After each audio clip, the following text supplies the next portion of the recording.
Hello, and welcome to a new episode of Other Record Labels. I'm your host, Scott Orr, where we talk about the art and culture of running an indie record label. Today is exciting because it's the start of a new series within the podcast called Release Roadmap, where we take an album that is loved and admired, and we go behind the scenes and we talk to the people who helped release that record, who built the album campaign around that album. Today's episode is with Sufjan Stevens and his latest record, The Ascension, which released in September of 2020. And I get to talk with John and Alyssa of Asthmatic Records, that's Sufjan's label. And we talk about when they first heard the record, a year before its release, when they picked the release date, how they picked the release date, how they picked the singles, and how they dealt with the pandemic that popped up in the middle of the campaign or the middle of their planning. So that's what this episode is about. I'm so excited for you to hear it. We have another episode in this series coming up next week as well. This was such a great interview. I was so honored to talk with these guys and to learn from them. And I'm really excited for you to hear it, because I'm excited for this opportunity to pull back the curtain, because I know we as smaller labels working on less anticipated releases are always trying to come up with some new ideas and figure out how the pros do it. And it's just so nice to have the generosity of these people to share their experiences and to pull back the curtain and let us see behind the scenes. Now, listen, if you are an independent musician or an independent record label, and you are, releasing your own music or are building an album campaign, can you hear that rain behind me, by the way? It's pouring right now outside the studio, and gosh, it's just going crazy. If you are an independent record label, I have a free resource you can download. It's called a release roadmap, and basically it's this blank template that you can fill in your own information to help you make sure that your releases on your label or as an independent artist, that you're hitting these mile markers or these key result areas. You can get a copy of this free release roadmap for yourself by going to otherrecordlabels.com/roadmap. That's otherrecordlabels.com/roadmap. I hope you enjoy this interview. Okay, here's the purpose of this episode. Not all of us will have the privilege of releasing one of the biggest indie records of the year, but my objective is that there may be principles and practical tips that our listeners can take away from this conversation and apply to their own releases, even if our own releases aren't as widely anticipated as, say, a Sufjan record or a Phoebe Bridgers record. So right. Does that sound cool? Are you guys on board? Yeah, I'm excited. Yeah. Let's do it. So we're talking today, let's do a little introduction here for our folks at home. We're talking, now this is a few months after the release, which we'll get into, but we've got John Beeler, who's the label manager of Asthmatic, as well as Alyssa DeHaze, a music publicist with Riot Act Media. Is that correct? That is correct. Although in this context, I'm working as a project manager at Asthmatic, so I didn't do any press on the album. Oh, okay. A project manager. Yeah. Sorry, I'm going to fire my producer. Hold on a sec. Okay. So that would make sense. Your email too. I noticed that. My bad. I don't make it easy for anyone because I work a bunch of jobs. So I know, and you have your own label, Arrowhawk, which is very well loved. Okay, let's bring everyone back to the album's infancy. John, and to give everyone some listening context, first of all, the album came out September 25th, 2020. So, we're going to have people, we're going to try to keep this evergreen and applicable for people who want to learn releasing records. But we're talking a couple months after the release. I remember you told me earlier this year that you were given the album, John, at the end of 2019. Is that correct? Yeah, it was incomplete, and we got a final pre-master somewhere around the beginning of February. Oh, I see. So we started planning the record at the end of 2019, and we didn't know we were going to be releasing a Sufjan record this year until the end of 2019, and at that point, we got an early version of the record, and then by February 3rd, we had final. Right around middle of February, we had final pre-master audio. Oh, I'm curious from the label standpoint, what goes through your head when you first hear a record from an artist on your label? Because knowing that, the MP3s that you're listening to are going to play such a big role in your life and your job for the next year or so. What goes through your head when you first hear a record delivered from an artist? Alyssa, you get that too. Maybe you want to answer that question first, and then I can answer. Yeah. Maybe a funny answer, but like oftentimes it's nothing because I try to listen with a blank slate, and right. I try to listen. I try a lot to remove myself from that process and just listen instead of immediately first listen being like, oh, well, this should be the single and we should change up that track order. And, you could do a really good video for that. Maybe we should call Susan for that video. I often really try to save that first listen for a time when I'm not doing anything and can put on real headphones and just really deep listen. Yeah. I love that. Because I'm exactly the opposite. I got a record from an artist and I go into fanboy mode hard. It's one of my favorite parts of my job is hearing music early, and it's such an honor, and I just fan out. Like the first time I get music from, even if it's like an artist texting me an early version of a song, I'm like, I've got to listen to this right now. Like whatever I'm doing, I stop. Like if I'm cooking dinner or writing an email, it's just I stop and I listen and I just fan out. So that's always my first response is just excitement and just a very fan-oriented response. But like Alyssa, I'm not thinking about the logistics or anything like that. That comes later. But that first listen is always just like, I'm ready to buy the t-shirt. It's always just pure fan mode for me. Do you guys like to be involved in that, in the mixing or sequencing process, or do you prefer to hear it as the artist completely intends it to be? John, you want to go for that one? Sure. Asthmatic Kitty over the years has worked with everyone that we've had on our label has enough experience with recording that what I end up hearing is usually pretty close to final, and mastering is just kind of that spit and shine Sure. and specification for format. So I've never ever really gotten in the middle of this song shouldn't be on the record or anything like that. Yeah. And, this is a good example where I kind of knew what was coming from Sufjan was going to be a double LP. And before I heard it, there's all kinds of financial implications to that. And I was prepared to okay, let's try and trim this down a little bit. But the second I heard it, there was no trimming. It was a fully complete record.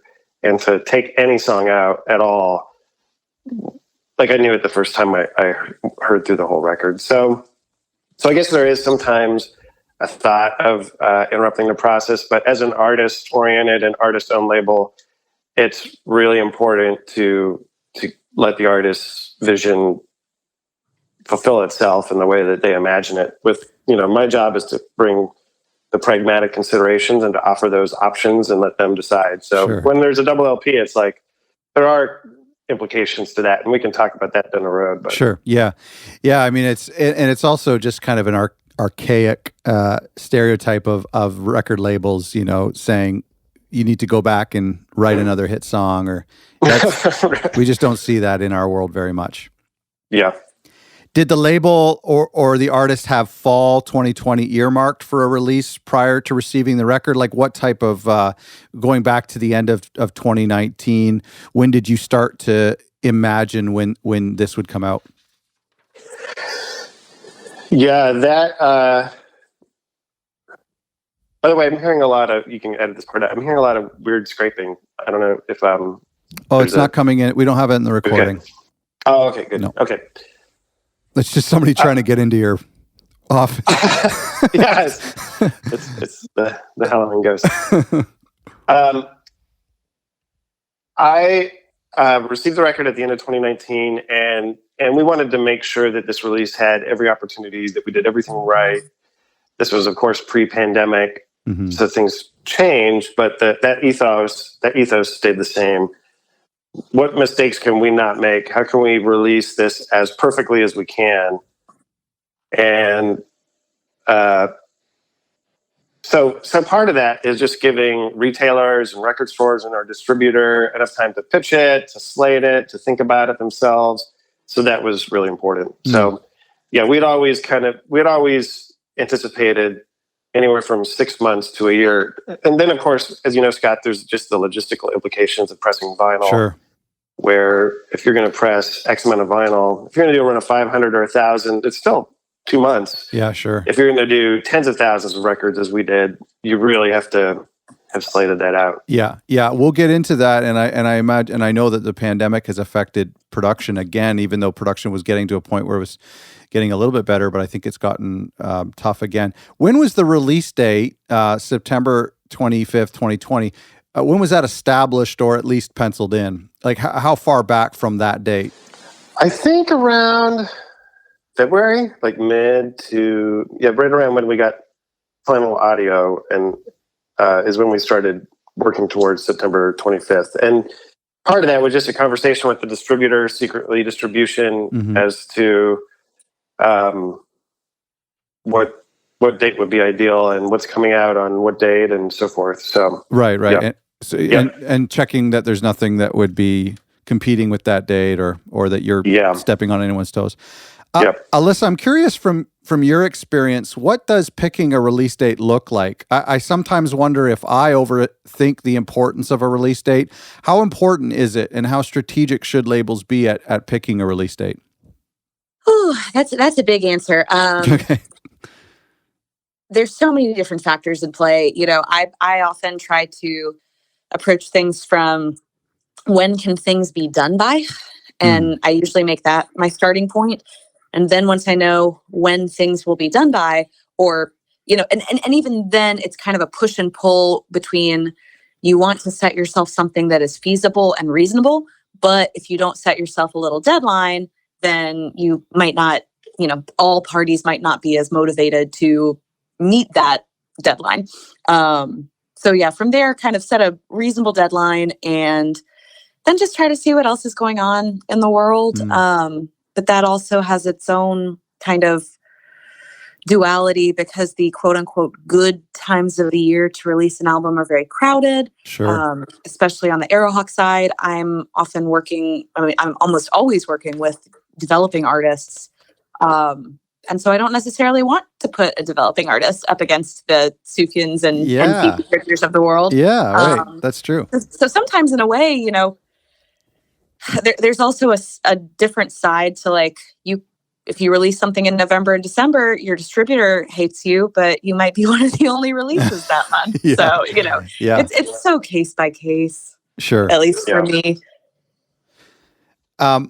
So the album, let's go back to the Ascension. So the album has not been announced. Nobody really knows there's a new record in the can, and we're in February now. The release date is picked.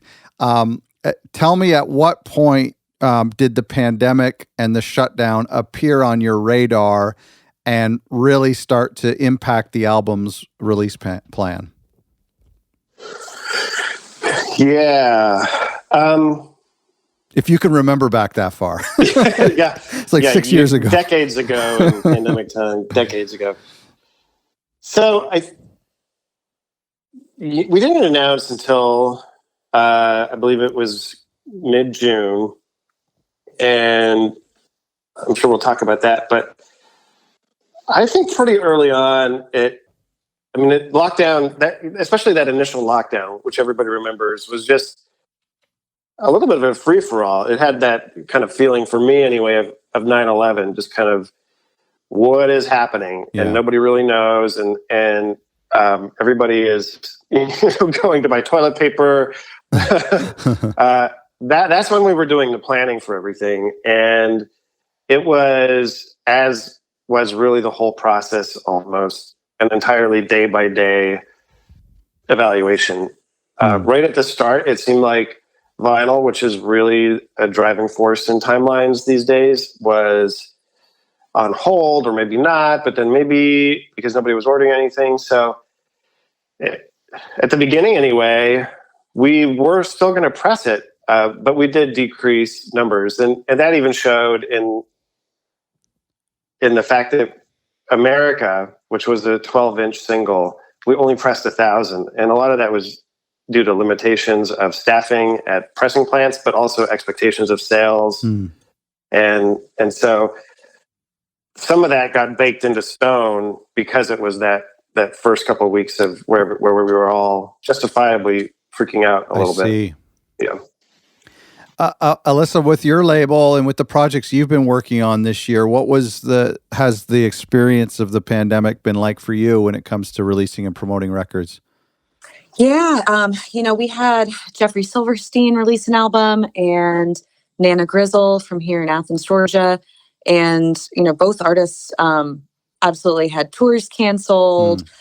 We had to try to think of maybe creative ways that we could keep things going, whether that's releasing, a short EP a couple months after, or announcing new merch, or releasing a remix. But yeah, I mean, especially like Nana Grizzle in particular, they were planning to tour for 3 months after their album. Oh, man. And, the front person of that band is a professor, so could really only tour during the summer. Right. It was, specific constraints. But, as a whole, I think I really found that, like, in the situation of Jeffrey Silverstein's album, we got so much feedback from people that were basically saying, like, wow, this is really a calming record, and this is such a balm during such a time of anxiety. Right. And so while we never could have planned it, the timing of that release felt really right based on the feedback that we got from fans. And same with Nana Grizzle's album. So many fans were basically like, I'm so looking forward to having a nice piece of mail come from me, right. or looking forward to having something to look forward to. So yeah, there was this window, like kind of right, maybe a month after lockdown, where people started to crave music as a comforting tool. Now we're talking in the fall of 2020, so at the end of the year, is there fatigue with listeners, or is there fatigue with the press? I mean, I spoke with a distributor last week who was telling me that releases are through the roof. Everyone has been extremely productive during this time. Is that causing any sort of challenges for publicists? I mean, the biggest thing I noticed is there were a lot of media layoffs. And so on my end, I feel like the total pool of possible opportunities is smaller, especially also just considering, you used to be able to invite people to shows or, invite someone to do an interview as a show preview at a regional publication.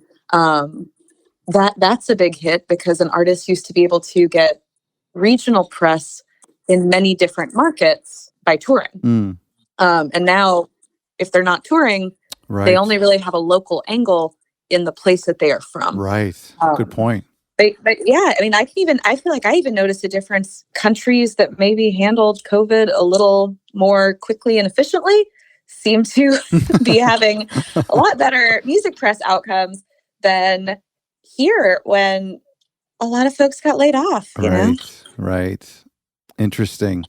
So I don't know if it's so much fatigue as much as, I feel like everybody's kind of scrambling and doing their best a little bit. Yeah, just surviving. Yeah, no, that's a good point.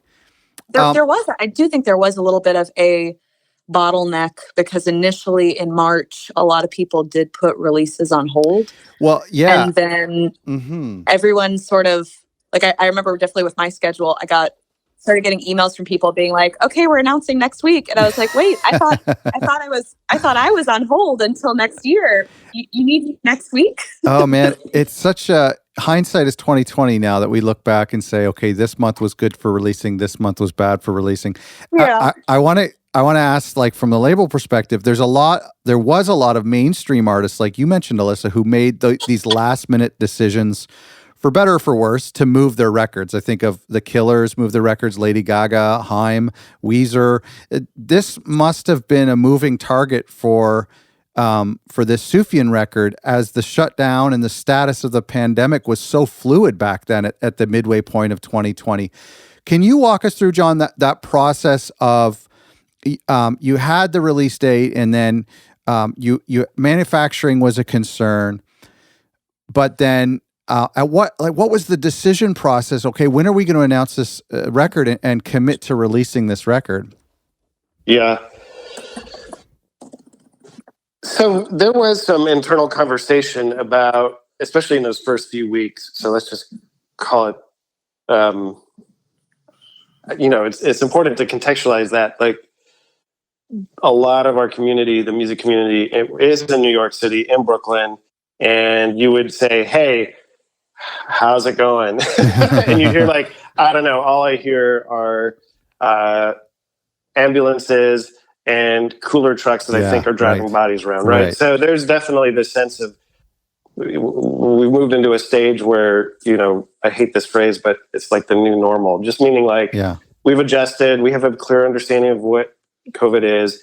But in those first few weeks, it was intense for all of us, and especially for people that were in New York City. So there was some talk, like, should we release it right now? Should we drop the record? And interesting. And there was some talk about how to release it and when to release it, and all that was like, everything was up in the air. And at some point, that conversation refined itself, and we ended in the same place we began, which was, let's just stick to the plan. Okay. We were always going to do this on this date, and if we act reactively, we're letting other circumstances guide us, and we had to be fluid, of course. And everything, as I'm sure we'll talk about, was a day-to-day, minute-to-minute decision, down to tweets. Should we tweet this out today? What's happening today? What's the context? To when are we going to release this out? We decided early on that we would try and do as much as we could as quickly as possible without compromising quality or vision, but that everything would be fluid and we could always reassess everything up until a certain point. I mean, once you announce. So that was always the plan. That's not how it worked out. Like, the goal was to have almost all of our assets done very early, but that was wishful thinking, and it was good to work towards that, but it just meant everything came in on time a little bit, and even a little bit over time. Right. So, Well, everything was up for grabs all the time, but in the end and throughout, the kind of guiding light was, let's just stick to the plan. It's interesting how you say that you weren't able to, you had to make last minute decisions on the day of things, because what was interesting about 2020 was that the pandemic was this global thing, but then for America, there was a lot of social justice issues, and there was a lot of political conversations happening. And so it's really interesting to me about how you really have to wake up in the morning and lick your finger, put it up in the air, and figure out if it's appropriate to say something. Yeah. So I want to ask the segue. Do either of you have any lessons or takeaways from the pandemic when it comes to releasing records in the future, when hopefully this is healed? Do you have any lessons you can apply to future non-pandemic releases? Well, Alyssa, I don't want to interrupt if you're saying something. I actually, in thinking about a lot of the racial sensitivity, let me just be blunt for a second. We've kind of moved past that. And by move past that, I mean, that's not a good thing. I think that kind of daily evaluation of where everyone is at should be part of our recurring process, right? So what are we doing? How are we saying it? Are we adding anything to the conversation right now, or are we just adding noise? And those were eminent questions on certain days, but I think those should be eminent questions all the time. And I think that we should always be keeping, of course, our eyes on racial and economic justice and sexual identity justice issues. And so we don't release our records in a vacuum. So that should be a recurring conversation. So in terms of releasing records, what have we learned? I would say just being more sensitive to these issues without being special or particular about it, but rather accepting we all live in a community, and we have an obligation with a platform to do the right thing at the right time and read the room.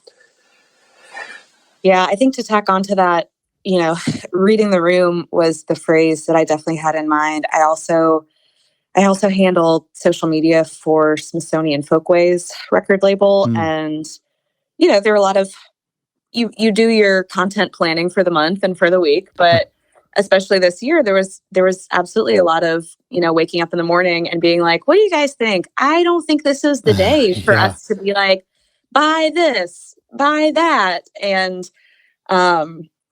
well, I don't necessarily have like the perfect go-to evaluation guide. I think something we also saw this year was people being like, feels like a weird time to sell my album. Maybe I'll just post my album and be like, hashtag Black Lives Matter. Right. And that's not really a meaningful way to read the room and evaluate your own role and stuff if you're just like, I'm just going to keep doing whatever I plan to do and throw a hashtag on. Sure. I guess it was just a really interesting year of kind of evaluating optics and just kind of sitting back a little bit as an observer. And, I feel like we got a lot of what to do and what not to do examples. But yeah, really reading the room every day. It's not every day is a good day to be selling. Yeah. Yeah, that's it's totally true, and it's tough, because that's for some of us that's a big part of our job, and it's about for some of us it's for the sustainability of artists and stuff. But yeah, I mean, it has been a really good learning lesson, I think, and I like what you both have said. It's something we can take with us into the future for every day. Can I add to that a little bit? Please. I think that if everything went back to normal after the pandemic, then we will have lost a major opportunity. So obviously everything's upheaved, but this is a really good opportunity for people to sit down and redo everything. Like really question every piece of the step. Like, should we be releasing vinyl? That's a great question. Should we be tweeting out and Instagramming and engaging with these social platforms? I think there's a good, and I can't remember the strategic planner or the celebrity that said this or whatever, but the question shouldn't be, should we do this? It should be, why, shouldn't we not do this? And if you can come up with a reason to not do it, maybe that's a good reason to not do it. So, so kind of reevaluate every step of the process and question, is it worth doing? Should we really be doing that? And this is a really good opportunity to do that. It's certainly happening in touring. Who knows what that will look like? But all the other things, promotion, manufacturing, even the way music is recorded and collaborated on, this is an opportunity to reevaluate that and come up with something different. And if we don't, and everything looks the same in a year, we'll miss some opportunities to address equity and inclusion and environmental impact. And so that's kind of what I'm hoping is once the industry, I'm just hoping there's a reworking of the industry and how it works. And that's a great point. I mean, we saw like one good example of that is I don't want to step into too much controversy, but the Burger Records stuff. The Burger Records is not an anomaly. Like the equity and inclusion needs to be fundamentally part of the way that we release music and do business, and it's not. It really isn't. And so this is an opportunity to rethink that. And once we get more voices in the room, I think we'll see a different kind of industry that's more humane and more equitable and more inclusive. And those just aren't words. Those have real business implications. We should do it because it's right. But I think when we include more people, it profits everybody, both figuratively and metaphorically. Yeah.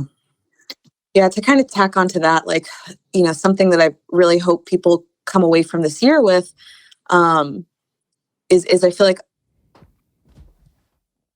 I witnessed a lot and definitely caught it in my own thoughts. A lot of moments where you're like, oh, should I post this or is that a bad look? Should I do this right now or is that a bad look? Or will people jump all over me? And like, those aren't really the questions we should be asking as much as going deeper to like it shouldn't just be like, will it look bad if I sell my record right now. Like there should be deeper questions being asked, just kind of about your whole role in everything. Totally. Beyond like, will people like me if I do this? That's a great point. Yeah. Yeah. I think that it's inevitable that there are going to be changes that come from this, and I'm very interested. I mean, we can look at the changes that came from 9/11, good or bad, but I think it may take 5 or 10 years to say, oh wow, like telecommuting became the norm at that point, or family interactions got better at that time. Who knows? I think it's be very interesting.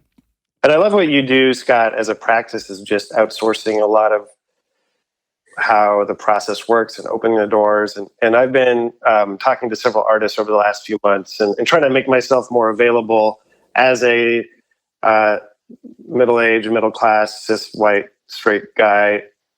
I have a lot of cumulative knowledge, and I hope that isn't too haughty to say, but I think my obligation is outsourcing that knowledge and then letting other people undo it all. Sure. And I think sometimes in order to redo something, you have to understand the mechanics, take it apart, and then you can rebuild it. And I think we're at that stage, Scott, where a lot of us have the responsibility to not like pass on what we've learned in a kind of Yoda paternalistic sense, but in a like, okay, this was our version and it kind of sucked in a lot of ways. And it's time for you to really make it better, and I'm wanting to live in that world. Yeah, absolutely. So that's what I appreciate about a lot of what you do, Scott, is just open sourcing it, opening up the door on processes that are often obfuscated or relegated to straight white male networks. And I love that you're part of that. Thanks, John. Were there things you couldn't accomplish for this release because of the pandemic, or for some other reason, like a flash mob in Times Square or something? Huh. So that's a yes. Yeah. Nothing like a Suf mob. Alyssa, you can answer first. I'm going to kind of think. In anything, in any project. I'm a bit stumped. Yeah. I mean, at the very start, Sufjan said, and he said this publicly, so this isn't new information to anyone, but there was never a tour planned for this. Interesting. And that was decided early on. That's true. So, is that true? Yeah, that's totally true. He was not going to tour. And so even if there was ever a pandemic, unless something would have changed, and it does sometimes, but the original intent was not to have a touring aspect of this. So that pushed us into, quite coincidentally, into how do we promote this without a tour, because that tour is a really important piece. But I wouldn't say that anything came or went because of the pandemic, but it certainly changed the way we, for example, did music videos. I mean, the one that we did with Nicole and Jalea for the song Video Game, that was all socially distanced. We had PPE experts on site, and the same with the video for Sugar. There were some aspects of it where everybody kind of worked from home and contributed for FX out of the office. So the way that happened was different, but I don't know that there's a single idea that we nixed because of the pandemic necessarily. Well, none that I could think of. Yeah, and it's going back to what we were talking about earlier. You realize how much we took for granted that you could plan a year out and say, I want to release on this day, and then I want to go on tour, and I want to book this venue for this day. And we could do that with no fear. But boy, I feel like moving forward, I think every release that I'm going to work on is going to have some sort of parachute attached to it. Yeah. Sure. What does the album announcement day look like for you guys? How do you prepare for that? To me, that's a bigger day than release day. Fans start to go nuts. It's certainly the most magnetic day of the campaign when you allow the press to make the announcement or the artist makes the announcement. Can you walk us through that moment?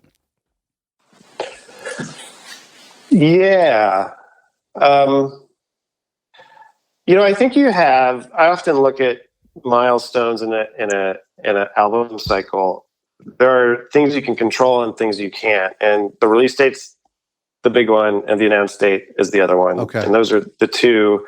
After that, the album's out and you really have to work very hard to get interest in something, or that kind of, as the old style. And in some bigger releases, it still works this way. But you release a record, and then there's singles you work, and that's all been inverted over the years because of streaming. And now, even just for the pragmatics of Spotify pitching, you can drop a record, but in terms of playlisting, unless you're Taylor Swift or Cardi B or that tier, your playlist pitching is done, right? You can try, but it's much harder to do that.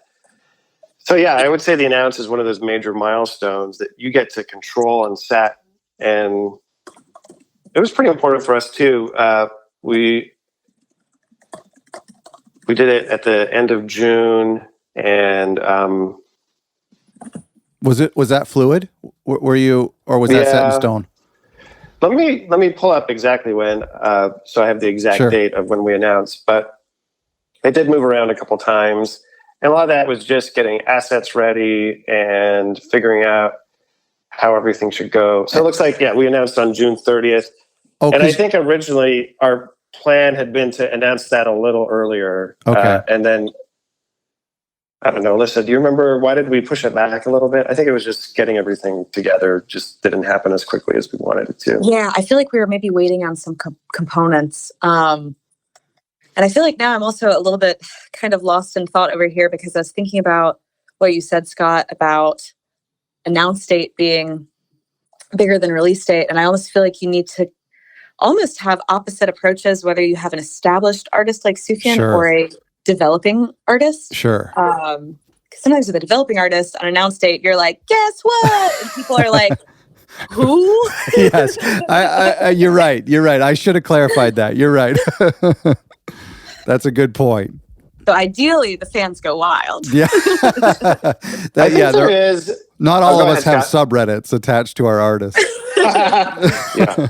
We have a pyramid and an inverted pyramid, depending on the...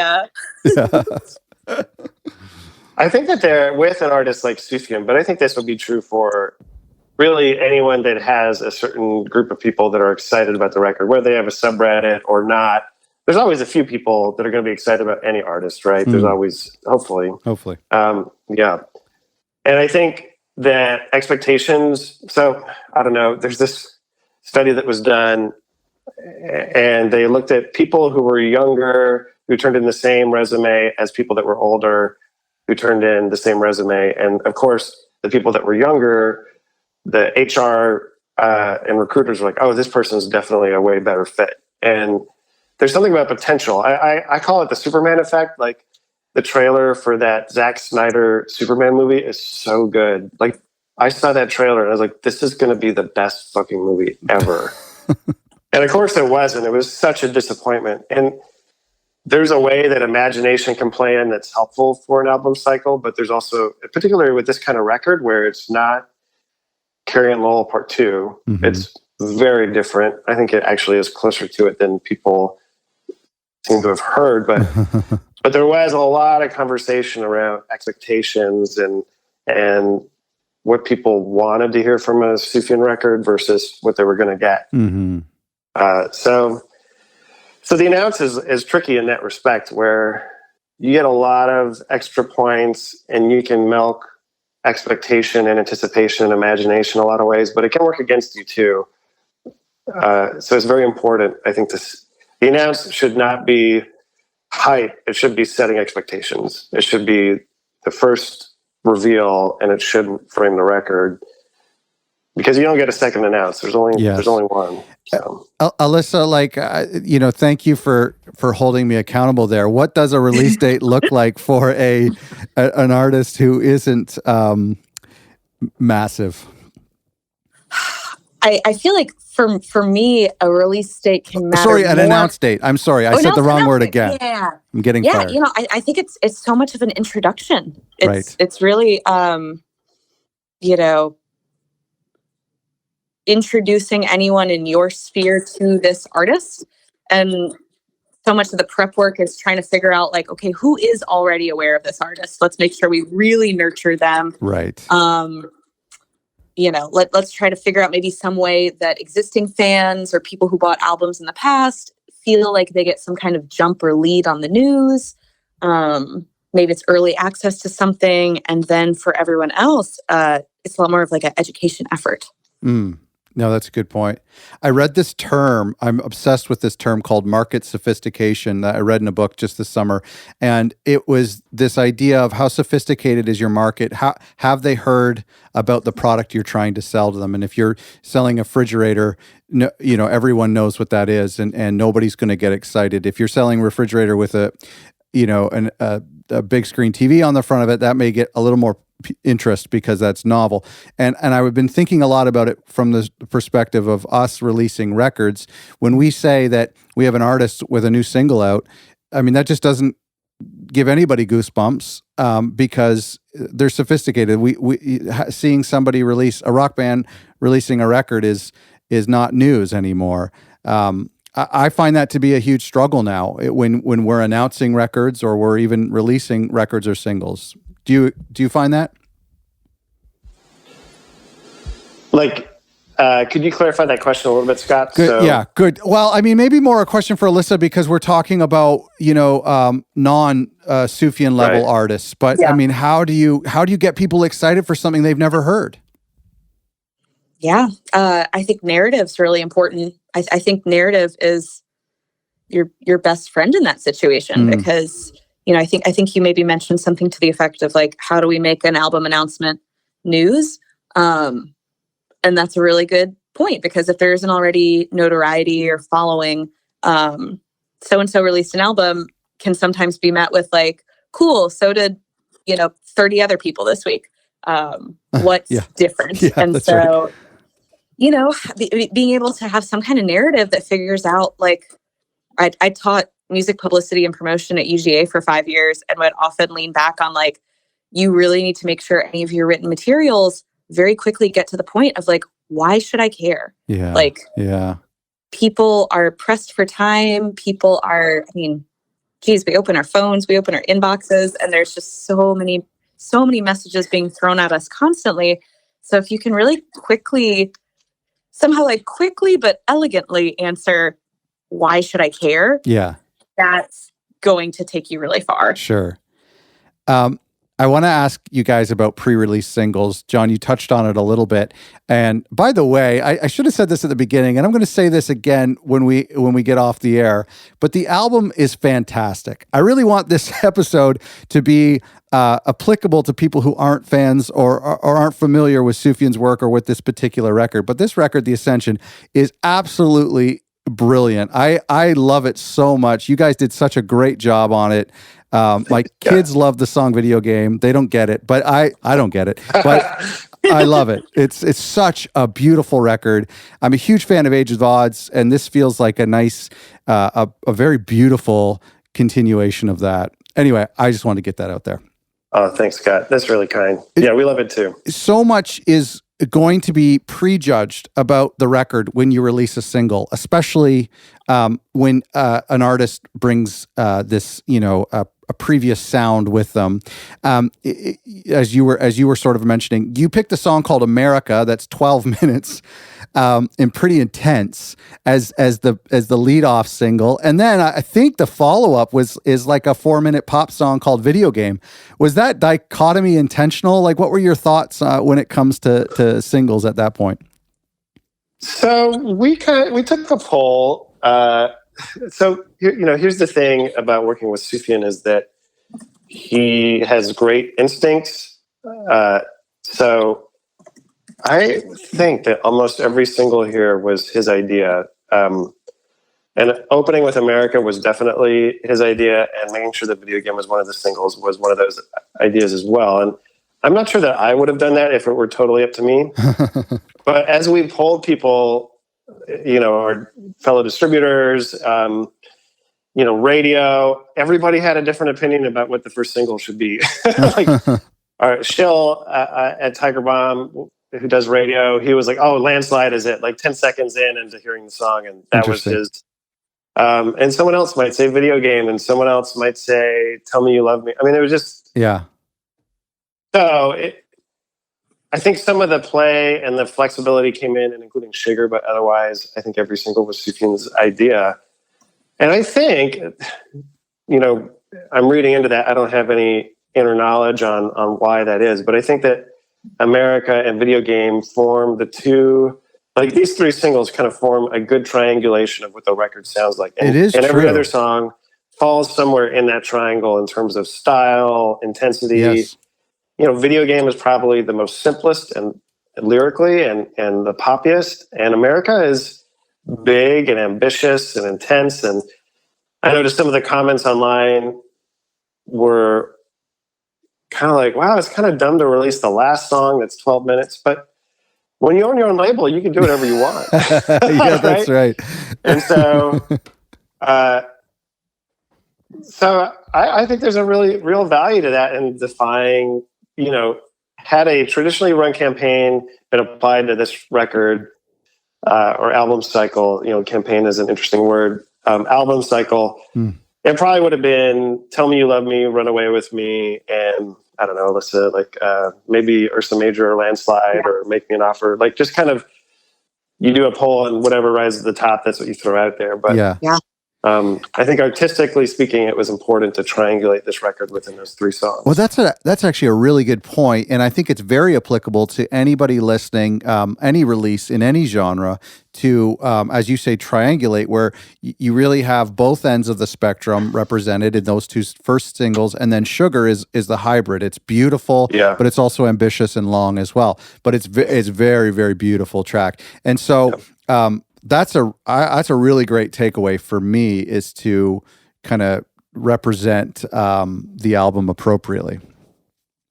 Yeah, we had. I mean, obviously, one of the challenges here was that probably the largest slice of the pie chart of Sufjan's listeners and fan base have come to him. There's kind of that initial run of listeners from the state cycles from Illinois and Michigan and Odds. Maybe, and then probably the largest chunk is people that came to Sufjan through Carrie and Lowell, and even maybe larger, Mystery of Love. And so, because those two groupings, Carrie and Lowell and Mystery of Love and Visions of Gideon, fall roughly within the same aesthetic and style,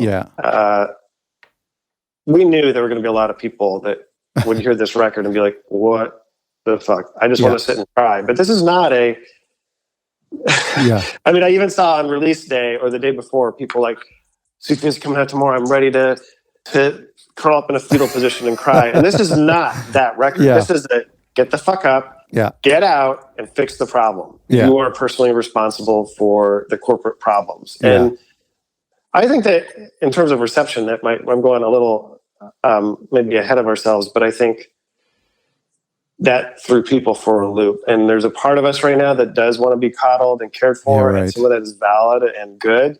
And then some of that is like, okay, yes, you need to self-care, you need to take care of the people around you, but also we got to fix this shit. Like, stuff is on fire and we need to act versus paralysis. So, and we could get into the broader genderized aspects of sadness and men and vulnerability, and how that saying that excludes women from certain emotional responses, but maybe that's another podcast.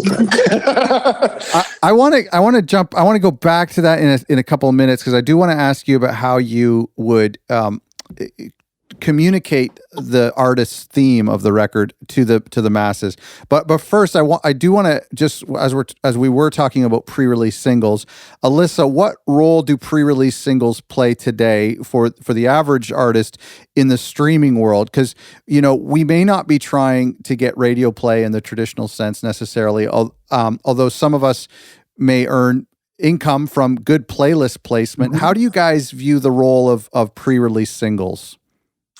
So I was actually taking some notes thinking about this, because often I'm glad that you said in the streaming world in particular, because often when I am working on the publicity side, I will have input in what singles will be. And something that I find sometimes is the song that might artistically be the deepest and have the most impactful things to say about it, that might really resonate with press the most, could be your 12-minute slower song. Right. And then the song that's like poppy and upbeat and 2.5 minutes, it might not have as much for journalists to really like Great point. dive into and write about, which is not to say that pop is not deep, because pop is totally deep and impactful and culturally meaningful.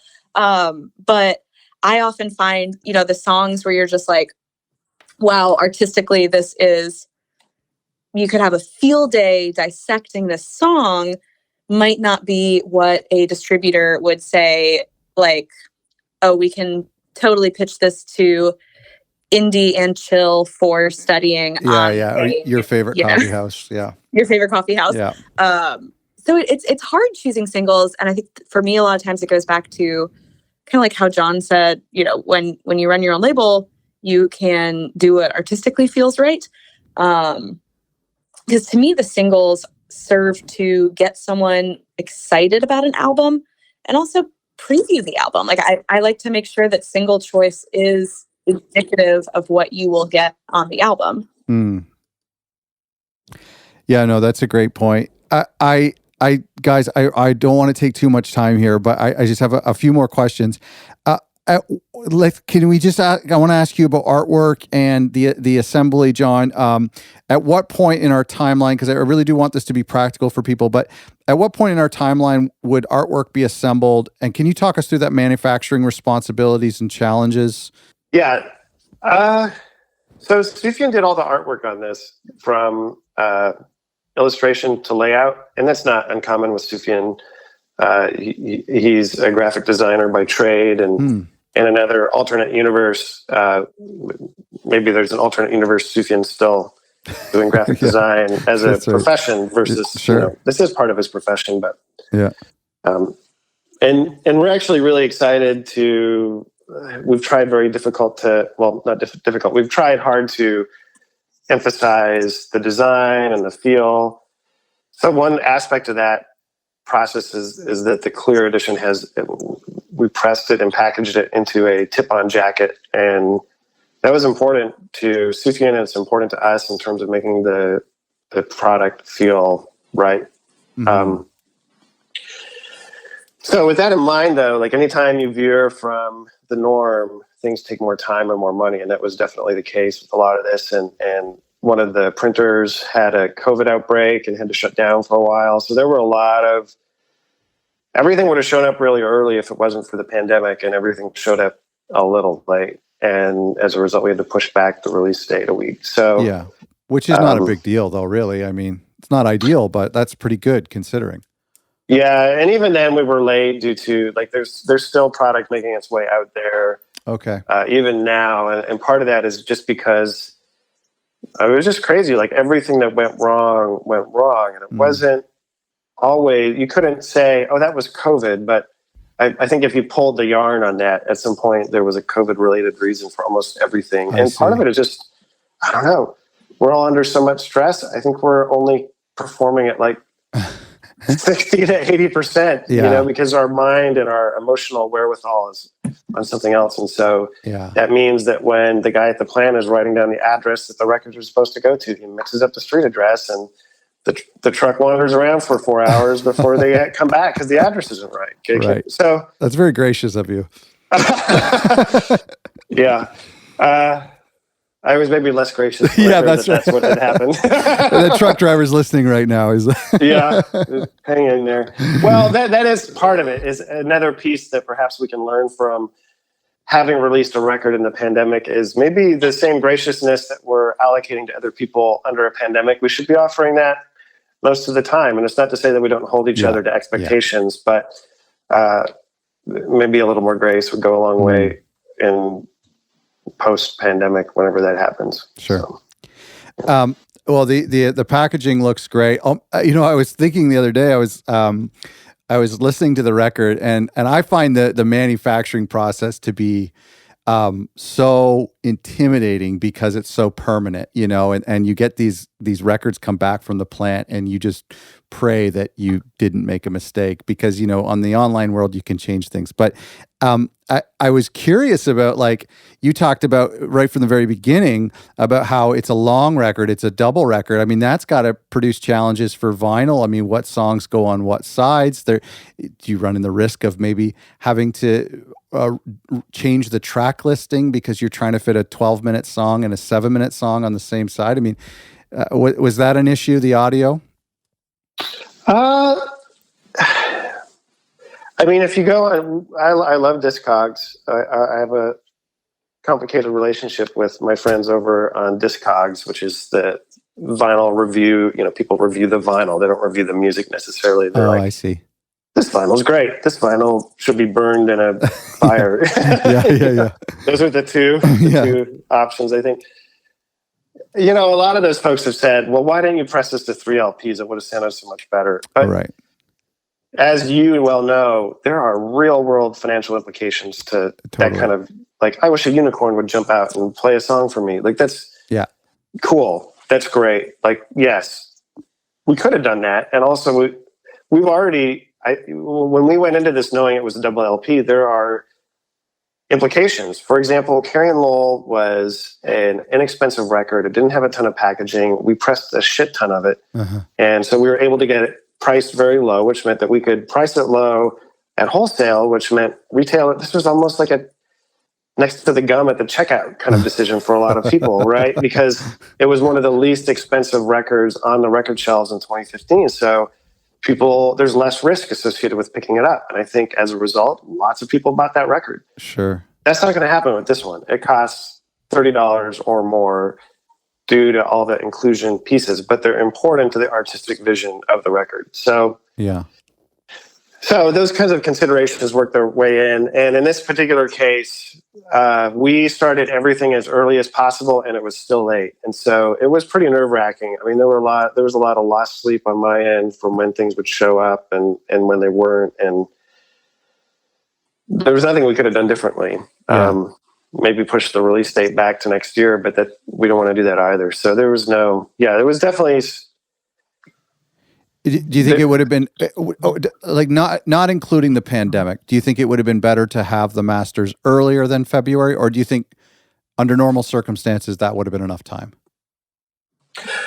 Yeah, I think if there had not been a pandemic, everything would have shown up way earlier. There's no doubt about that. I mean, our print was delayed because of COVID and they had to shut down the plant. PVC, like, it really was Murphy's Law having a real run with us. Like, they ran out of PVC pellets and they're out of stock. And you see that cascading in a lot of other industries as well. Like, good luck buying furniture. Like, you go to IKEA and the place is half empty and you can buy fake plants and a hot dog and that's about it. That's true. You know? Yeah, you can't buy a desk. Yeah.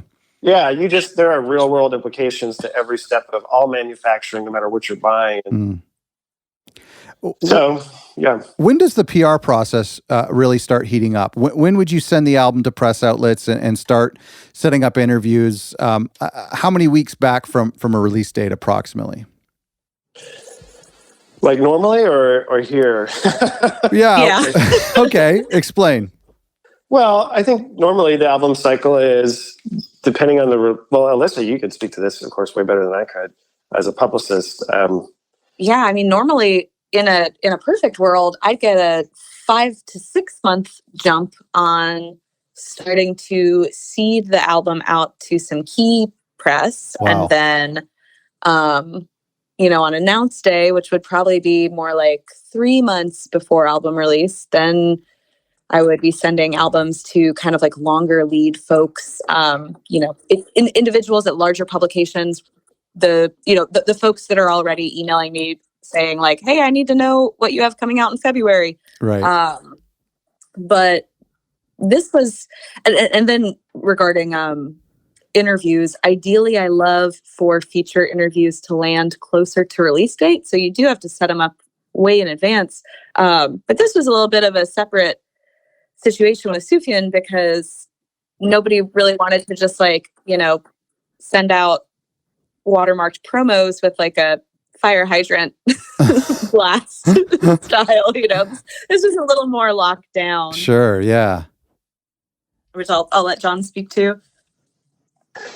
Yeah, I think so with the Sufjan release, we worked really hard to not let it leak early. And I don't have like a huge issue with leaks, really. Back with Carrie and Lowell, we went on torrent sites and commented, hey, it's great that you're getting this. We're really appreciative of fans of any kind. And yeah. So that would have happened here too. It's not the end of the world. At the same time, it didn't leak. I don't know how. I think part of it is just the CDs were late. So the CDs are often the usual source of leaks. So we were a little close to the chest on this one. And part of it with the Sufjan record is everybody and their dog wants to hear the record. We had a couple instances where a couple people hit us up early, and it sounded like they just really wanted to hear it early, which I get, right? But they didn't really follow through on reviewing or executing on some of the things that we talked to them about.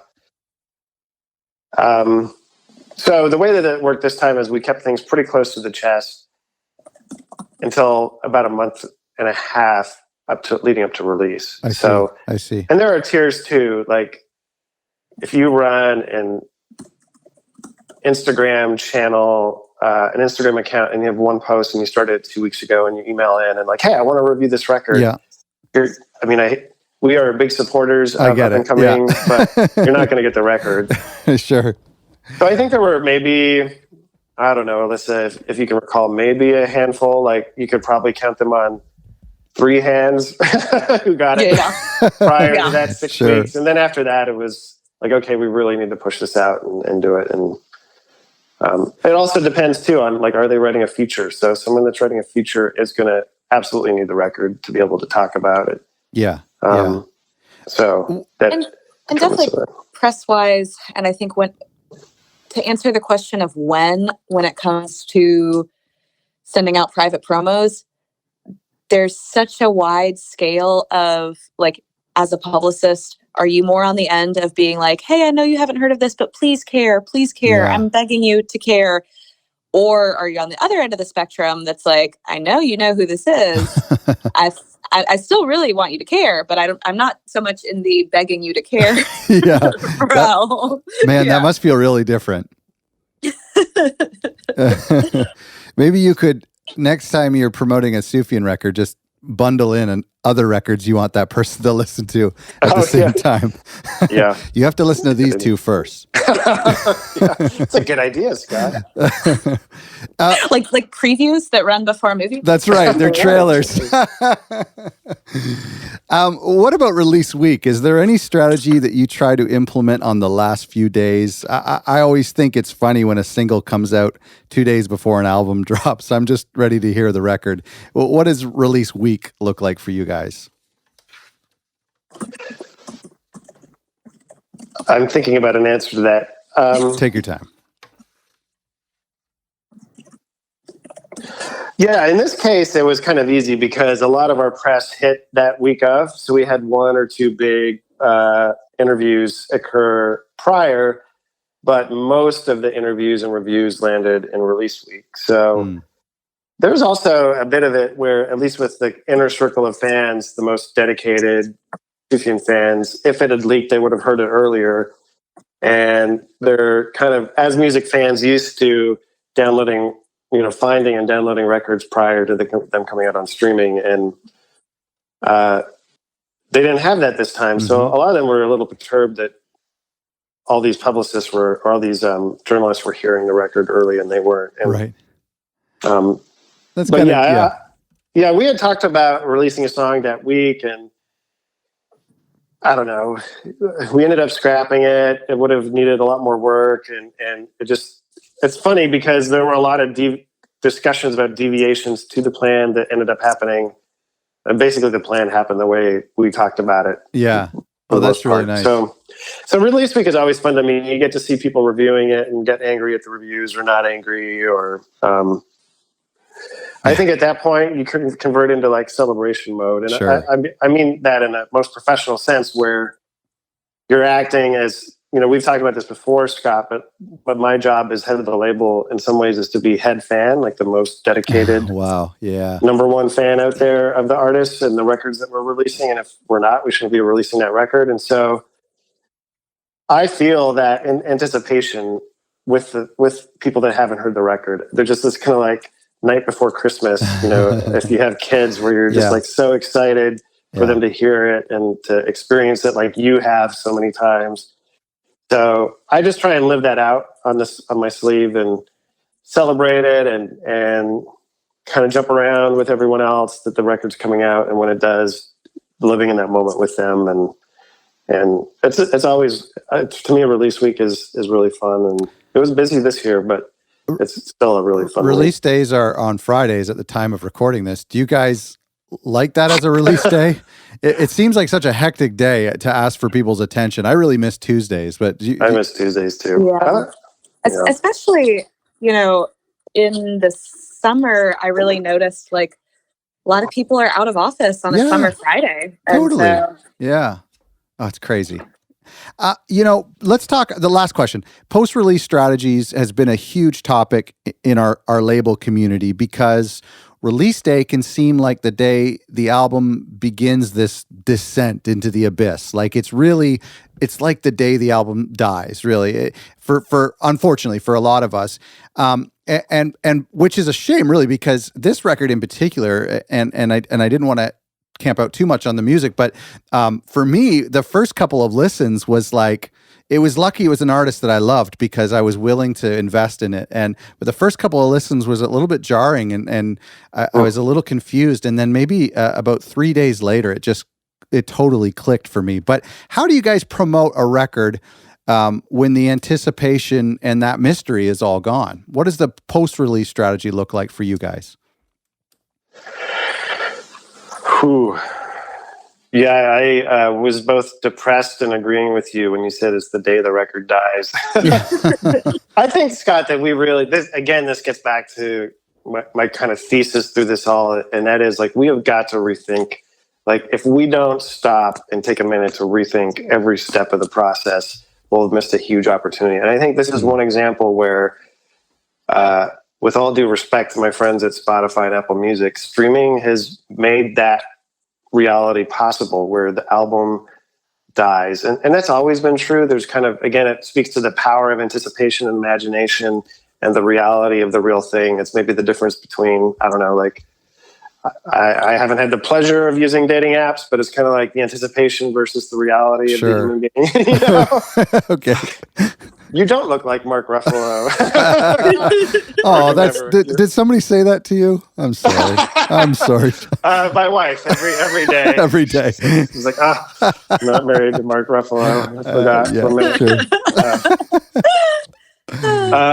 minute. So I'm kind of just agreeing with you rather than solving a problem. Okay, that's fine. But I think it's really hard, and I wish that we would, I don't know. What I wish would happen is we could rethink that and maybe get back to enjoying the thing when it is the thing versus the thing that we think the thing is. And we're struggling with that here too. Like there's no tour. We have a lot of ideas. Some of them are going to happen and some of them aren't. And some of them we want to happen and they may not. So, But it's really hard because you lose the power potential. So I think that you kind of have to, at that point, I don't know. So one of the artists that's still kind of on our label, we really is My Brightest Diamond, aka Sharon Nova, and she's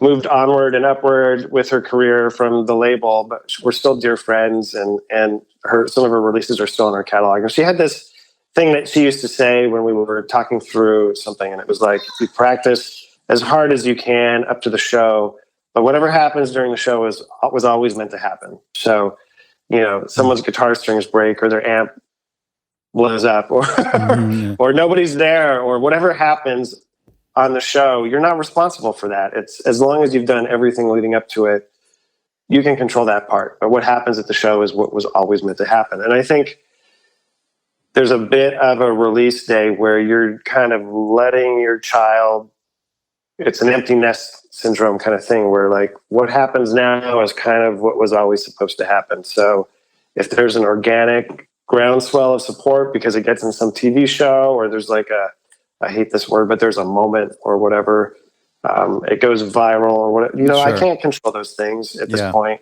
I can try, but it's probably not going to work. And so you just kind of have to hope and pray, and whatever happens, happens. Alyssa, what are your thoughts on after release day? I have lots of thoughts about it because, something that is kind of interesting about how that's when, we joke that that's when the album is about to die is I think that really centers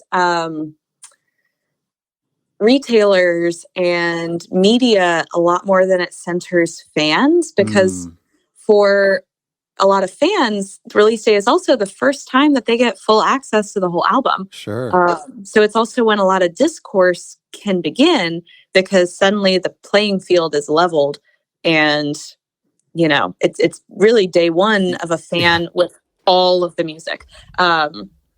So it is definitely when things I feel like start to get a lot more organic and out of your control, as John mentioned. Because from then, especially with the developing artists, they might not get much press after release date, but some things might organically get spread around to people, which I think can be where like a lot of magic happens. Totally. Yeah. I love that, Alyssa, because really up to the release date, you generally speak in control who's listening and who's not. But after, a lot of things happen that are invisible to us. So yes, we might see postings on social media, but you don't know who's listening to it, how they're experiencing it. You don't know who that person is. And that's kind of fun. I think it's just an admission of the part of the process is like, we don't really control how this lives in the world, and we can pretend for a while, but in the end, how it's received and what people think about it is up to them. And that's not my job to make them think or believe or hear it a certain way. Yeah, I know I mentioned earlier in the hour that Jeffrey Silverstein record that I put out on Arrowhawk earlier this year, and I'd have to look back at my reports, but I almost feel like it got more press after release date than before release date, which is kind of an anomaly, because I think it just organically spread and people recommended it to a friend and people connected with it. And that was really, it was very heartening to see that, because I guess I sort of have a little idealistic, like, I wish that's how music was. Like, we all just share things with our friends and we post about them and write about them because we like them and they are good. I remember the artwork for that record. Actually, I remember I was just so taken by the look of everything. It was just so beautiful. Yeah, it was very soothing to look at. Yes, that's right. It really matched the album. I love what you said about centering around the fan after release as opposed to centering around the press and the media. And I do think that's such a beautiful thing. And I really try to think about how I, as a music fan, consume music and how music has impacted me. And John, what you were saying about there's stuff that's happening behind the scenes or invisible that we don't get to see. And it's like, you think of the records that have impacted me, and how often do I email the artist or their manager and say, oh, by the way, this record's really important to me. It's very rarely, So it's just, there are times where you have these intimate connections with records 3 months or 3 years or 30 years after it comes out, and nobody knows about it except you. And that's a beautiful thing. Yeah, it really is. I mean, that's really the point, is the goal is not to sell records. I can't make that happen. I can't make people buy a record, but the goal for our campaigns at our label anyway is to get it to people that would have wanted to hear it. And that's the most we can hope for. There are people that are going to hear this record and will wish they had not heard it. And that's okay. Taste is subjective. Sure. So the goal is, who else out there has not heard the record that would have really wanted to hear this record? And that's kind of the remaining, that's the question at the beginning of the campaign. That's the question that we try to let us anchor us during the campaign, during the cycle. And that's the question even after is, okay, let's look out there and who has heard this record that would have really wanted to hear it and who hasn't, and how do we reach that person so they know about it? and can make a decision about it if they want to. Guys, thank you so much for doing this. This has been a ton of fun. I really, really appreciate it.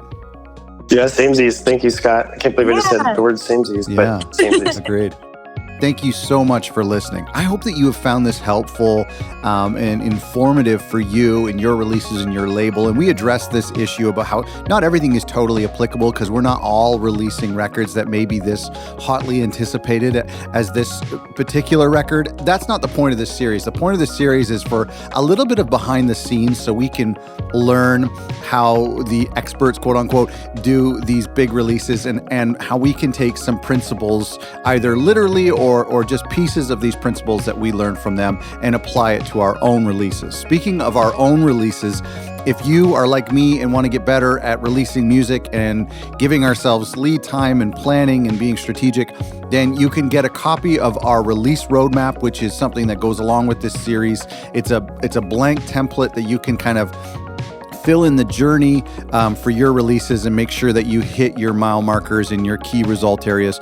To get a free copy of this release roadmap, go to otherrecordlabels.com/roadmap.